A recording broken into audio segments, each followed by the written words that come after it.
Sometimes it's just better to stay on your porch.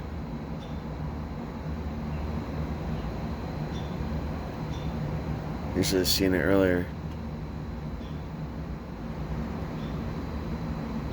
When there's peace here, this little place becomes an oasis, and that little thing, that water leak, that's not that big of a deal. It's actually pretty cool because that's why the birds are here, is because, well, the shade and there's water. I'll give Pax credit for, and she, feeds the birds and, gives them a safe place to come in. Well, I'm the only one down this way.